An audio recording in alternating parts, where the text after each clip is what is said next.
ये बात आप जरूर स्वीकार करें कि सोते समय आपको बहुत सावधान रहना है। और प्रायः गलती सोते समय करते हैं उपासक की, कोई प्रपंच की बात याद करते हुए या मोबाइल देखते हुए या कोई गंदी चेष्टाओं का आपकी रात बेकार चली जाएगी। अगर गंदी चेष्टा हो गई तो सुबह भी बेकार हो जाएगी, दिन भी बेकार हो जाएगा, निरुत्साहित हो जाओगे। सोते समय आपको समय नहीं देना व्यर्थ चिंतन का। उसी समय विषय चिंतन होता है, उसी समय विषय भोग की आकांक्षा जागृत होती, उसी समय विषय देखने की इच्छा होती।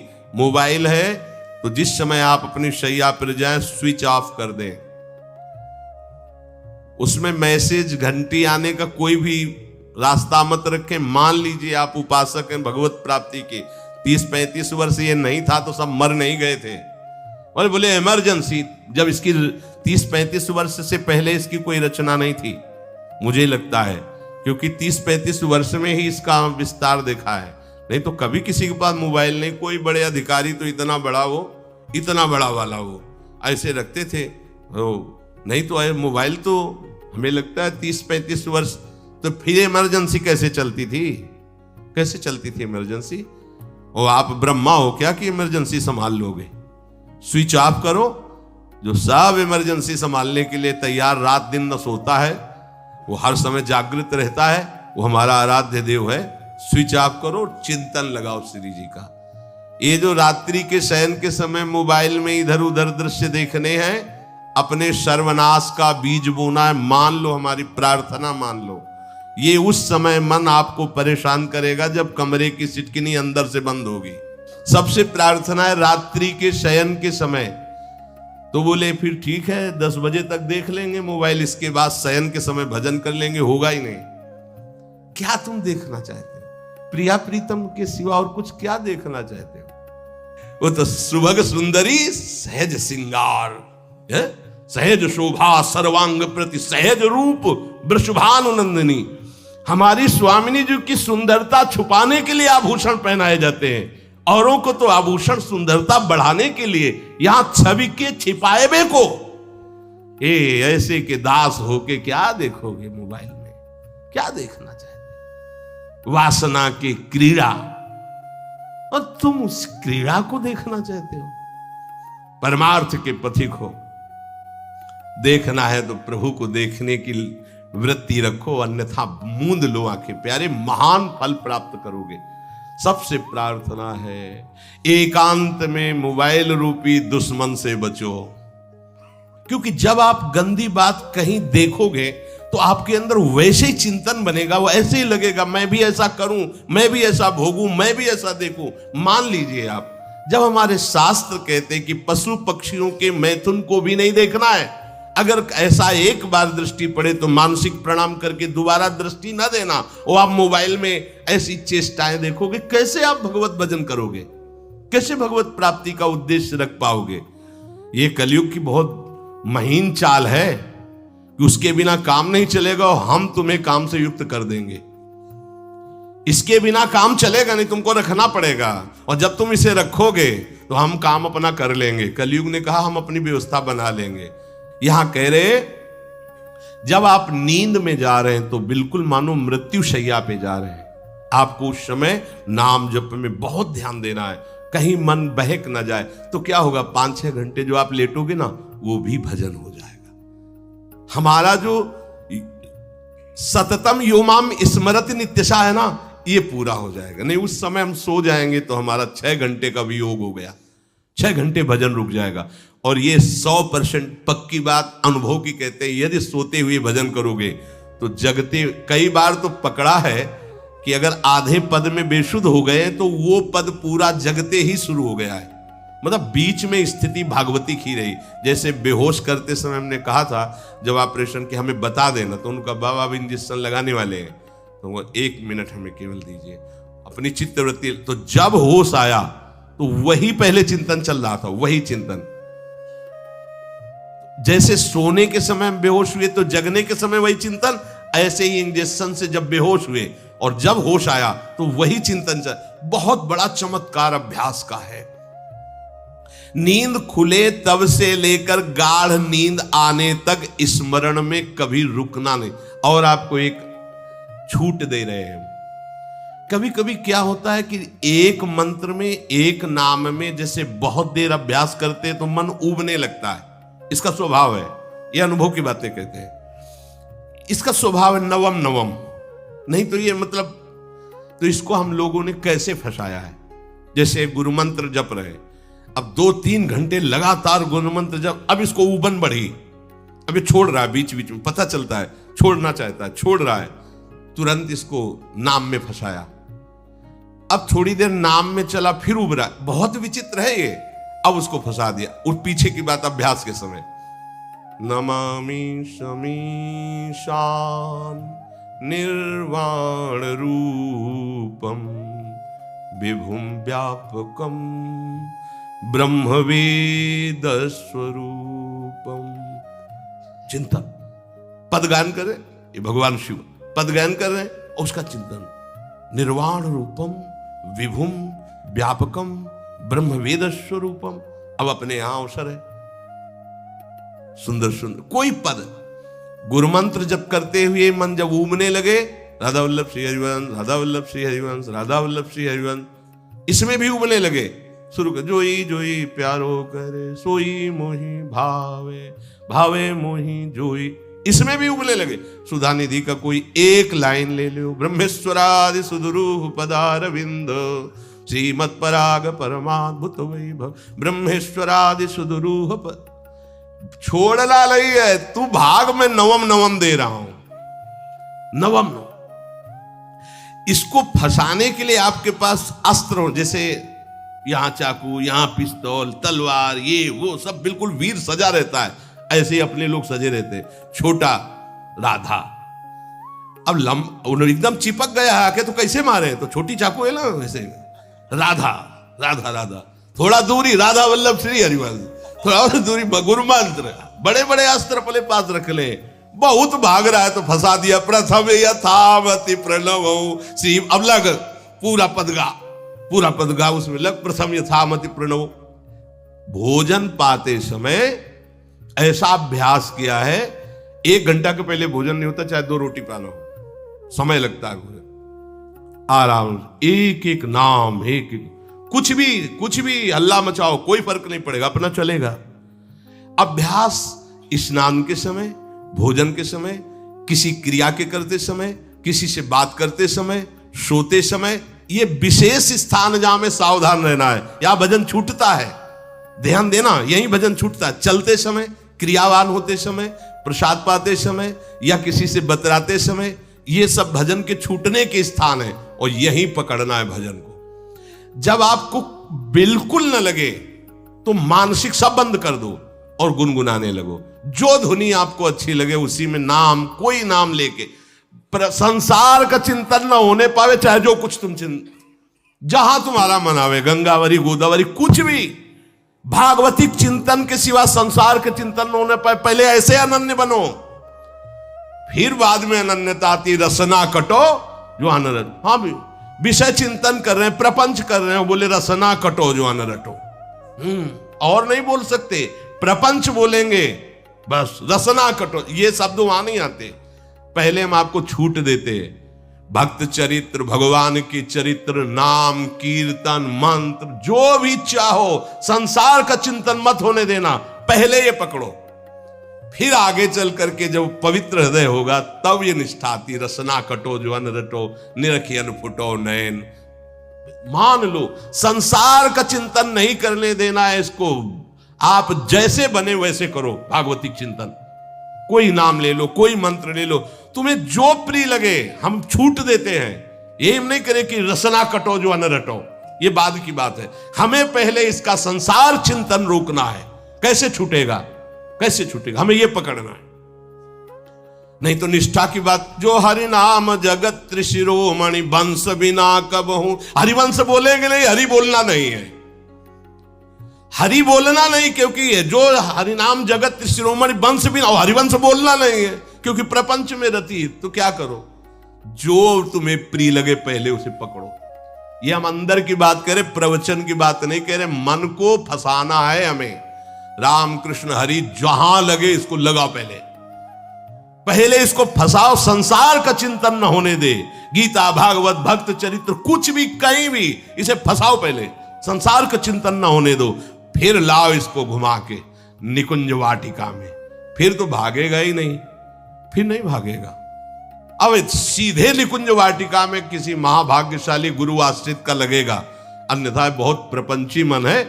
आप आश्रय इधर का लोगे, प्रपंच का चिंतन करोगे, बात बनेगी नहीं। चिंतन छोड़ना है हमें, जैसे बने तैसे संसार का चिंतन छूट जाए तो हम विजय को प्राप्त होंगे। ध्यान दीजिए, इस परमात्म तत्व को वही प्राप्त कर पाता है जिसका राग बीत गया है, खत्म हो गया है, वैराग्यवान।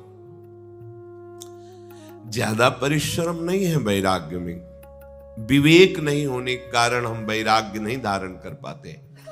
हम बाहरी बातों को वैराग्य ले लेते हैं, ऐसा कपड़ा बदल लेना या कपड़ा ना पहनना या लौकी का कमंडल, मिट्टी का पात्र, तो हम अपने को वैरागी। बात यहां नहीं रुकेगी।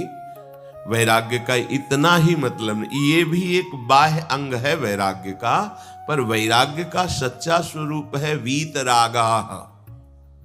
कहीं कुछ भी अच्छा नहीं लग रहा, कोई भी सुख आकर्षित नहीं कर रहा, लोक लोकांतर की प्रतिष्ठा, मान, सुख, ऐश्वर्य, व्यक्ति कुछ अच्छा नहीं, राग खत्म हो गया।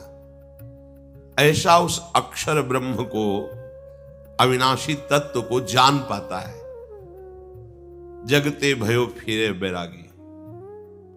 जैसी हरिवंश प्रपंच बंच सब ये काल ब्याल को खायो। हालत यह है कि जैसे सांप ने मेढक को पकड़ रखा और मेढक सामने पतिंगा को, कीड़े को पकड़ना चाहता है। उसे यह पता नहीं कि मैं खुद किसी का कवल बन चुका हूं, वो एक झटके में मुझे अपने पेट में ले जाएगा। ऐसे ही हम सब हैं, काल के द्वारा ग्रसित है। काल ने हमें पकड़ रखा है, पर हम भोग भोगना चाहते हैं। हम नाना प्रकार की मान प्रतिष्ठा पाना चाहिए, ये पता नहीं एक झटके में हमारा अस्तित्व ही खत्म हो जाएगा। जिनके अंतःकरण में किसी भी व्यक्ति, वस्तु, स्थान, पद, प्रतिष्ठा का राग ही नहीं रह गया है, उसे कहते हैं वैराग्यवान। वीतरागाः, राग ही नहीं है। जिनका अंतःकरण निष्पाप निर्मल हो चुका है, जिनके हृदय में केवल भगवत प्राप्ति की उत्कट लालसा जागृत हो गई है, ऐसा साधन संपन्न उपासक परमात्म तत्व में प्रवेश पाता है। अध्यात्म मार्ग की ऊंचाई पर वो स्थित हो जाता है। यदि छंतु ब्रह्मचर्यम चरंती, जिनकी इच्छा एकमात्र भगवत प्राप्ति की है, यदि छंतो, तो उनको क्या करना होगा? ब्रह्मचर्यम चरंती, ब्रह्मचर्य का पालन करना होगा। प्रत्येक इंद्रियों का निर्विषय हो जाना वास्तविक ब्रह्मचर्य है। केवल जनेंद्रिय से ही ब्रह्मचर्य को नहीं लेते। हमारी प्रत्येक इंद्रिय भोगों से रहित होकर भगवत अनुराग में, नेत्र प्रभु को देखना चाहते हैं, त्वगेंद्री प्रभु को स्पर्श करना चाहती है, घ्राणेंद्री प्रभु के श्री अंग की गंध पाना चाहती है, श्रवणेंद्री प्रभु के वचन सुनना चाहती है। एक एक इंद्रिय अपने प्रभु में लग गई, अंतर्मुख हो गई, बाहर विषयों का त्याग हो गया। इसे ब्रह्मचर्य कहते हैं। पर प्रारंभिक ब्रह्मचर्य में जनेंद्रिय का ब्रह्मचर्य अत्यंत आवश्यक है। यदि जनेंद्रिय जन्य व्यभिचार दोष से युक्त है तो कदापि उसे भगवत प्राप्ति नहीं हो सकती। शुभ गति व्यभिचारी शुभ गति चाहे, असंभव। और भगवत मार्ग में सबसे बड़ा दुश्मन यही व्यभिचार दोष है, काम। इसी से हमारा हृदय मलिन होता रहता है, अंधा बटे और पड़ा चबाए वाली दशा रहती है।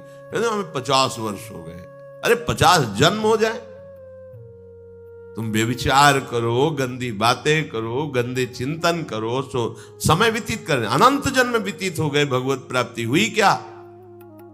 50 वर्ष से भगवत प्राप्ति हो जाएगी क्या? 5 मिनट काफी है भगवत प्राप्ति में, एक बार नाम काफी है। वो स्थिति तो लाओ। बार बार बहिर्मुख वृत्तियों के द्वारा विषयों में सुख बुद्धि कर लेने से हमारा सारा का सारा अध्यात्म चिंतन बदलता रहता है, इसलिए लाभ नहीं मिल पाता, एक रस चिंतन नहीं रह पाता। बार बार विक्षेपी विषय करते रहते हो, हम सहते रहते हैं और भोगते रहते हैं। एक बार तो हिम्मत करके उठो। अब लो नशानी अब ना नशई हो, एक बार तो दृढ़ बनो। बस मन के अनुकूल चलने की बात को तुम्हें रोकना होगा, तभी तुम्हारे अंदर यदि क्षण तो ऐसी इच्छा जागृत होगी। पक्का पक्का ऐसा ही है। जब हम किसी विषय के वेग को सहते हैं, विषय नहीं भोगते हैं, तो मन बहुत जलाता है। उस जलन में फिर एक ही बात होती है, बस भगवत प्राप्ति हो जाए, झंझट खत्म हो जाए। कब तक हम इसमें चलेंगे? एक बार भगवत, वो जलन हमको भगवत प्राप्ति की इच्छा प्रकट करती है। अपने लोग क्या करते हैं? जलन को मिटाने की कोशिश करने लगते हैं, तो भगवत प्राप्ति की इच्छा क्या, भोग प्राप्ति की तृष्णा जागृत हो जाती है। भोगे हुए भोगों को बार बार भोगने की इच्छा का नाम तृष्णा है।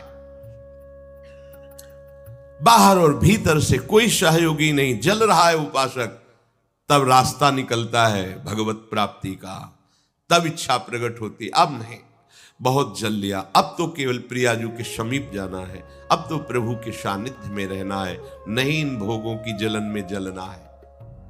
पर यहां तक पहुंचने के लिए जलना होगा, तभी लिखा सहित सहित बाढ़े भगति तास्तिति क्षस्व भारत, क्योंकि आगमा पाइनो अनित्यास, ये नाशवान काम क्रोधादि तुम्हें प्रेरित करेंगे, तुम इनके वेगों को सह जाओ। ये स्थायी नहीं है, आगमा पाइनो है, आने जाने वाले हैं, और ये सहन करने से नष्ट होते हैं, भोगने से बढ़ते हैं। यदि क्षंतो, अगर भगवत प्राप्ति की इच्छा है तो ब्रह्मचर्यम चरंती, ब्रह्मचर्य का पालन करना ही होगा, इसमें कोई गुंजाइश नहीं, क्योंकि आप चल ही नहीं सकते। ध्यान से सुन लो, ये मनोरंजन का मार्ग नहीं है, इसमें मन ही मार तनहारिक वृंदावन में गाज, इसमें मन मारना होगा। प्रायः ये मन को दुलार करने वाले लोग कभी भाग्य से सत्संग में भी आ जाते हैं, कभी श्री विग्रह के दर्शन करने भी मंदिर पहुंच जाते हैं, कभी तीर्थ याटन भी करते हैं, पर इनका कोई लक्ष्य नहीं होता। आज सुन लिया सत्संग, बढ़िया है, लक्ष्य नहीं होता। यहां लक्ष्य वालों की बात हो रही। यदि क्षंतो, यदि तुम्हारी ऐसी इच्छा जागृत हो रही किसी जन्म में भगवत प्राप्ति करनी, तो ब्रह्मचर्यम चरंती, आप सच्ची मानिए, जिसके निकालने में तुमको सुख की अनुभूति हो रही, उसको रोकने में कितनी सुख की अनुभूति होगी। उन्मत्त हो जाओगे, बहुत जल्दी आपके सारे के सारे करण भगवदाकार होने लगेंगे यदि आप ब्रह्मचर्य का पालन करेंगे। शरीर स्वस्थ, हल्का, मन प्रसन्न, नींद आदि पर विजय, कितने गुण ही गुण। और ब्रह्मचर्यहीन आलस्य, प्रमाद, भोगों का चिंतन, मन का डिप्रेशन में पहुंचना, कमर में दर्द, टांगों में दर्द, सर में दर्द, घबराहट होना, बिना किसी कारण के मन भयभीत हो रहा है, भोजन अपच हो रहा है, बिना किसी प्रक्रिया के वीर नाश हो रहा है, बिना किसी प्रक्रिया के। काहे को मृत्यु स्वयं स्वीकार कर रहे हो, ये मृत्यु है। चाहे भगवान दत्तात्रेय जी बोल रहे हैं या भगवान कपिल देव जी बोल रहे हो, जब उपासक को संबोधन करते हैं भगवत प्राप्ति के लिए, तो कहते हैं कि इस भोग वृत्ति को साक्षात मृत्यु रूप देखो, ये मृत्यु है तुम्हारी। जब शरीर राग त्यागना है तो तुम शरीर से भोग भोगोगे तो आसक्ति शरीर की पुष्ट होगी, आसक्ति भोग सुख की पुष्ट होगी, है नहीं।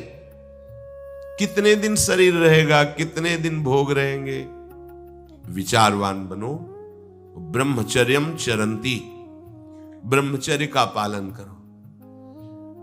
उपासक जो ब्रह्मचारी होता है उसका खिला हुआ